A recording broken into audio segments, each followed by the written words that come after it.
신한대학교 군사학과 형성우 교수입니다. 오늘 강의는 화령장 전투입니다. 화령장 전투는 전쟁 초기에 국군의 통쾌한 승리 내용입니다.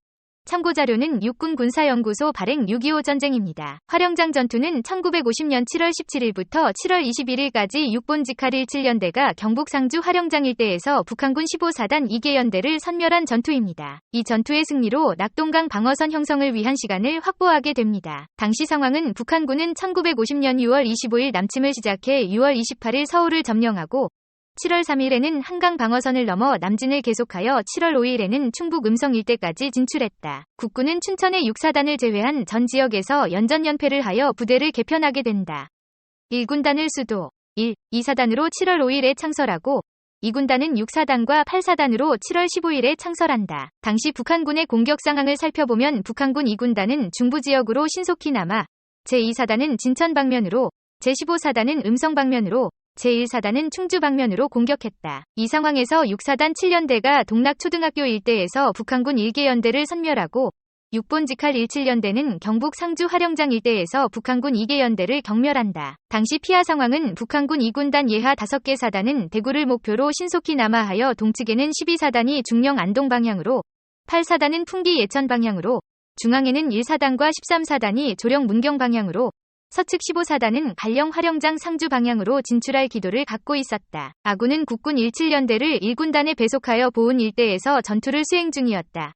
북한군 15사단이 병력을 보충 후 화령장 상주 방면으로 진출을 시도하자 육군본부는 국군 17연대를 2군단에 배속 전환 후 북한군을 차단하라고 지시한다. 당시 작전 환경을 살펴보면 화령장 일대는 횡격실 능선으로 방자에 유리하였으며 구병산 877m 고지, 봉황산 740m 고지군이 형성되어 있었다. 지대 내 도로망은 괴산 화령장 환관을 잇는 977번 도로가 부분적으로 발달되어 있었다. 낙동강의 지류인 이안천은 얕은 수심으로 도섭이 가능하였으며 작전 기간은 장마철로 폭우와 폭염이 지속되었다. 전투 경과로 북한군 15사단 48연대를 선멸한 상곡리 전투입니다. 국군 17연대 1대대는 상주 방면으로 차량 이동 중에 북한군 1개 대대가 상주 방향으로 이동 중이라는 주민신고를 접수합니다. 이해 1대대장은 대대를 화령초등학교에 집결시킨 후 적정을 파악하기 위해 정찰을 수행 중에 상주 방면에서 자전거를 타고 오는 북한군 연락병 1명을 생포하여 상주로 진출한 북한군 대대장이 상주를 바라볼 수 있는 고지를 점령했다. 는 연대장에게 보고할 내용을 알게 된다. 이해 1대대장 이관수 소령은 상주로 간 1개 대대를 공격할 것인가, 연대의 주력을 공격할 것인가를 고민하다가 연대의 주력을 공격하기로 결심하여 북한군의 차후 휴식장소 예정지를 송계초등학교로 파악하여 그 일대에 대대 병력이 매복을 실시합니다. 예상대로 상주로 간 1개 대대를 제외한 북한군 48연대가 송계초등학교에 무질서한 휴식을 하게 됩니다.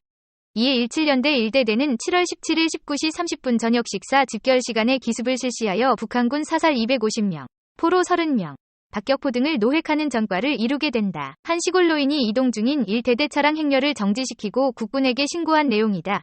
나는 중달에 사는 엄복님이여. 어젯밤에 북한군이 밤새도록 우리 마을을 지나 상주 쪽으로 내려갔는데 나는 지금 신고하러 화서지서로 가는 중이여. 라고 말하였다. 신고를 받은 대대장은 괴산 화령장 상주를 연결하는 977번 도로가 있는 것을 모르고 노인을 의심했으나 인근 화서지서장에게 확인하여 사실임을 확인했다. 상곡리 전투 영상입니다.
1950년 7월 17일 북한군 15사단 48연대 이동 첩보를 입수하게 된 국군 17연대는 송계 분교장 앞 이안천 건너편 야산에 숨어 북한군을 기다렸다.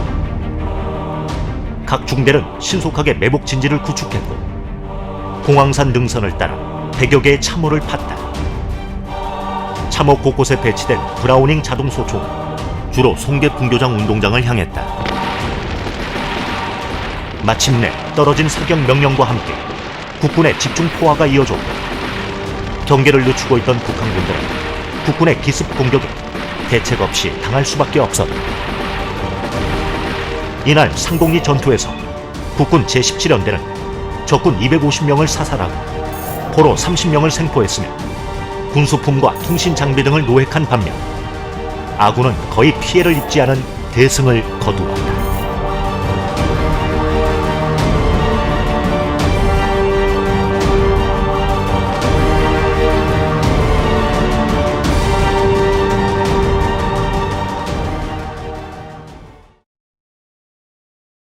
이번 국면은 북한군 15사단 4호연대를 섬멸한 동관리 전투입니다. 17연대는 1950년 7월 18일 12시 30분 자전거를 타고 오는 북한군 연락병 2명을 생포합니다. 이들은 15사단장이 먼저 진출한 48연대장에게 보내는 전문을 가지고 이동하는 전령이었습니다. 이를 통해 17연대장은 북한군 15사단 4호연대가 48연대의 후속부대로 이동 중임을 확인합니다. 연대장은 이 대대로 하여금 7월 19일 13시에 화령장 북쪽 동관리 일대에 매복 후 기습 공격할 것을 지시합니다. 17연대 2대대는 2일간 매복 후 7월 21일 6시 30분에 매복 지역을 이동 중인 북한군 4호연대를 기습 공격하여 사살 356명, 포로 26명, 박격포 등을 노획하는 전과를 올리게 된다. 북한군 전령 2명 생포에 관한 내용입니다. 왜 중간 보고를 하지 않는가? 무전기와 전령은 무엇에 쓰려는 것인가? 제48연대는 제4호연대와 합세하여 국군 제6사단을 공격하고 김천 대구 방면으로 진출할 준비를 하라. 연대장은 이 문서를 보고 북한군 15사단장이 어제 48연대가 기습당한 사실을 아직 모르고 있고 조만간 후속부대인 4호연대가 화령장 북쪽을 통과해 상주로 진출할 것이라 판단했다. 17연대 2대 대장 송오림 소령의 증언이다. 나는 청주 고은리 전투에서 80여 명을 잃은 충격과 나 자신이 차량 전복 사고로 인한 전신 타박상 때문에 싸울 의욕이 없었다. 그래도 참모들의 부축을 받으며 지형 정찰 중 동관리 계곡을 보는 순간 적이 이 안으로 들어서기만 하면 1개 연대 병력쯤은 문제없이 경멸시킬 수 있겠다는 자신감이 생겼다. 라고 증언하였다. 동관리 전투 영상입니다.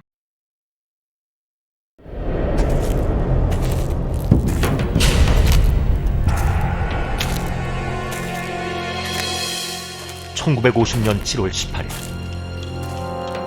국군은 생포한 북한군 전령을 통해 북한군 45연대가 후속하여 진출한다는 첩보를 긴급히 입수하고 2차 매복 기습 작전을 세운다.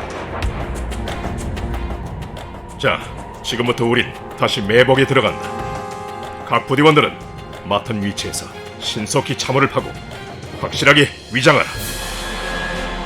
네, 알겠습니다.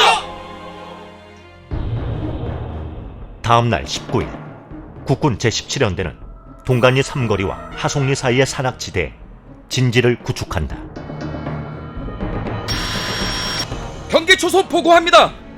적의 보급대로 추정되는 북한군이 달령제를 넘어오고 있습니다. 매복 중 북한군의 보급부대를 발견하고 기습하여 소탕한다. 이후 다시 7월의 무더위를 견디며 매복 진지에서 밤을 지새우지만 북한군 후속부대는 모습을 드러내지 않는다. 긴장과 초조함 속에서 적군을 기다리던 21일 새벽, 이안천에서 피어오른 짙은 안개 너머로 정막을 깨는 인기척 소리가 들려온다. 드디어 미확인 병력의 움직임이 포착된 것이다. 그러나 안개가 짙어 저들이 적군인지 아군인지 구분되지 않는다. 하지만 상부에 보고할 시간이 없어. 어떡하지? 17연대 이 대대장 송오림 소령은 안동으로 가기 위해 국군 1사단도 이 지역을 통과할 것이란 통보를 받은 뒤였기에 고민 끝에 결단을 내린다.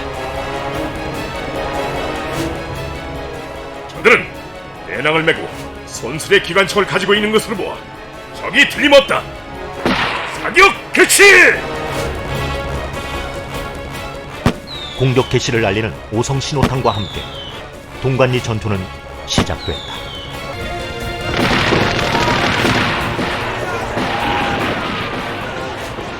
새벽 안개를 뚫고 탄환과 포탄이 빗발처럼 쏟아졌고 곧 적군 사상자들이 질비하게 쓰러져 갔다. 총 공격을 감행한 국군 17연대는 북한군 15사단 45연대를 섬멸했으며 적군 356명 사살, 포로 26명 생포 등 빛나는 전과를 올린다.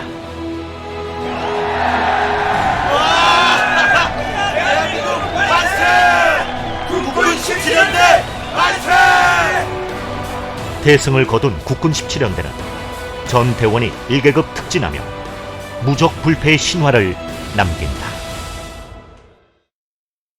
국군 17연대의 복수전에 대해 살펴보겠습니다. 국군 17연대는 개전 초 옹진반도를 담당하고 있었다. 초기 전투에서 10배 이상의 전력을 가진 북한군 공격으로 개전 이후 이틀 만에 옹진반도를 완전히 포기하고 해상으로 후퇴를 한다. 마지막 철수선에서 장병들은 비통한 눈물을 흘리며 옹진반도를 바라보았지만 당시의 상황으로는 어떻게 할 수가 없었다. 그 후 화령장에서 큰 전과를 올린 후 8월 3일에는 안강지구에서 전투를 하다가 9월 중순 부산을 경유 인천 상륙작전에 참가한 것을 비롯하여 6.25 전쟁을 통해서 많은 전공을 세운 부대이다. 화령장 전투 이전 국군 17연대는 만일 적과 싸워 패한다면 산중으로 들어가 유격전을 감행하겠다 는 서약을 하고 전 장병이 삭발을 하고 전투에 임할 정도로 정신력이 강한 부대였다. 국군은 화령장 전투에서 승리하여 적의 선두부대의 남하를 저지시킴으로써 6.25 전쟁 최후의 보루인 낙동 간방어선 준비에 5일간의 시간을 더 확보할 수 있었다. 반면 북한군은 상주 대구로 진출하려던 전선사령부 계획에 차질을 빚게 되었고 결국 최단 시간 내에 남한을 석권하려던 김일성의 야욕은 한미연합군의 낙동강 방어선 형성이라는 시간을 내어 주게 되면서 좌절되었다. 열세한 병력과 전투력에도 국군 17연대가 화령장 전투를 승리로 이끈 요인은 첫째,